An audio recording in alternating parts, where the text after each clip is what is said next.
Welcome back to WagerTalk.com. We're going to preview an NBA game Friday night. This is a big one, guys. You got Houston at Golden State. It's a quick rematch. These two just played on Tuesday night. We're filming on Wednesday. And, guys, the Golden State Warriors, on our SB Nation radio show, we have an NBA analyst every week, Aaron Bruski, which if you're not following him, check him out on Twitter. Great NBA follow. And I asked him a question a couple weeks ago. When Golden State came from the grave against the Philadelphia 76ers, was that the sign of maybe the wake-up call for the Warriors? And he thought very well that kind of win could do it. And, boy, they've been a terror ever since. And they went into Houston the other night and got the win. Guys, I got to ask you, when you have one of these quick rematches like this, what do you look going into the next game? Because Golden State got the win on the road. Now they're heading in back home to get it. But it's a tough week for Golden State scheduling-wise. I'll start with you, Bryan. Yeah, normally I look for the other team to come back as long as they're pretty evenly matched. Unfortunately, Golden State's just playing really good ball again. They had that time after Durant was out, and they really struggled for a while. But now, what's really interesting is they're doing it on the defensive end. All their games are going under the total, and that just shows you when they get into the playoffs, they don't have to play the run-and-gun game. They don't have to deal with that. They can beat you in two different ways, and I'm not sure that Houston can. Houston's one of those teams, great offense. They're a lot of fun to watch, but when they play a team that does the same thing as they do and better, that's a problem. Houston needs this game more. I think it's a really important game for Houston for the mental aspect, but I hate to go against Golden State at this point.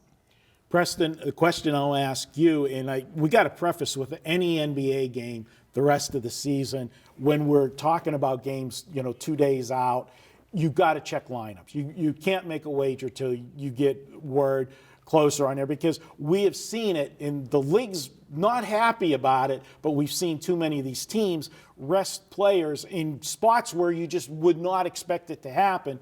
And coming off the San Antonio game, is there any shot that Golden State, if they get that win in San Antonio, and virtually, I think, what are they, a game and a half up on San Antonio? Might be 2.5. 2.5. If they get the win, they go up 3.5, that, they might not play everybody. I wouldn't say that that's out of the question at all. As of now, they're supposed to be playing everybody tonight. The line's still 4.5, so I imagine both teams are going to be starting everybody this evening. The Houston game, they're headed back home. I don't think they would do it in a home game. From what I've noticed, Kurt doesn't do that for the home games. It's generally been once or twice a year on road games, and they've been on the road for a few in a row.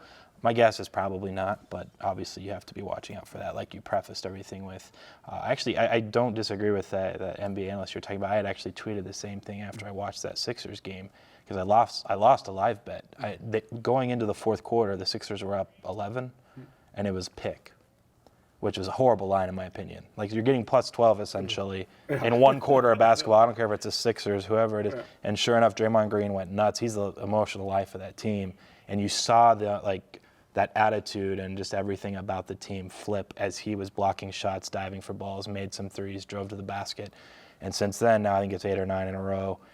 And last night, so my look in this game, I had already circled it last night. I briefly glanced at the box score. I think combined the teams went 16 for 72 from 3, which is astronomically bad, something like 22% probably.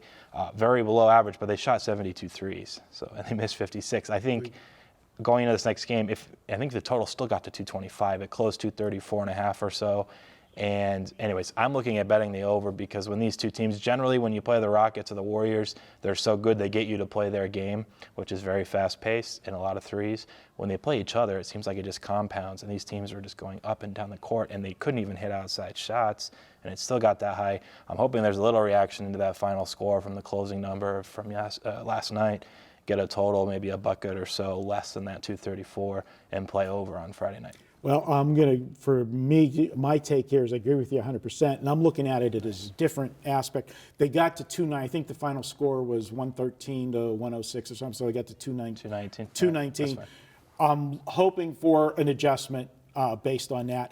But what I'm looking at is if everybody plays, because we need firepower to get to the over. So if Golden State plays everybody, if they somehow win Wednesday night in Golden State, or in San Antonio, I'm going to like this even more because there's going to be less of a urgency for Golden State if they open it back up to 3.5 games. But I'm looking at it from a scheduling standpoint. They're going to be playing their third game in 4 days. Yes, they'll have a day off between San Antonio and Houston, but still, it's 3 games in 4 days, and they were 3 big games. You played Houston, then you played San Antonio, which right now is the biggest game of the year for them because if it gets down to 1.5, things can get a little dicey for that number 1 seed. And you look at Houston, they're going to be playing their third game in 4 nights, only they're going to be playing back-to-back nights. They're going to play Thursday night against Portland and then have to play Golden State. I've always said it, tired teams don't play good defense. You don't have that same defensive intensity. It takes more energy, in my opinion, to play defense than it does to play offense. And I think they're going to go up and down the court on Friday night. And especially Golden State, if they have that 3.5 game cushion, you're not going to see the intensity that they had Tuesday night in Houston with the defense. I'll love this thing over. Anything around 234 or less, it was 235, so I don't see them anyway coming out with the same number. They got to shave it a little bit. I like the over. My only concern would be, as you pointed out, 72 three-pointers. When you're shooting from the outside, you lose your legs a little bit. That would be my only concern in that. And ever since the commissioner came down and really laid into the NBA coaches about not resting players, I don't think there's been anybody that's set out, so I wouldn't be too worried about that.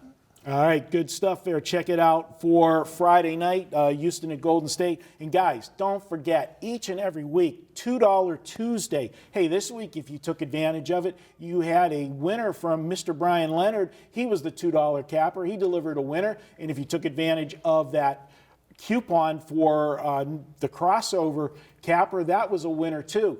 Check it out each and every Tuesday. We pick one capper, offer his best bet, and you get it for just $2. It's a great way to try a new capper or just introduce yourself to the site. Check it out each and every Tuesday, $2 Tuesday at Wager Talk. Have a great week, guys. We'll be back next week with more.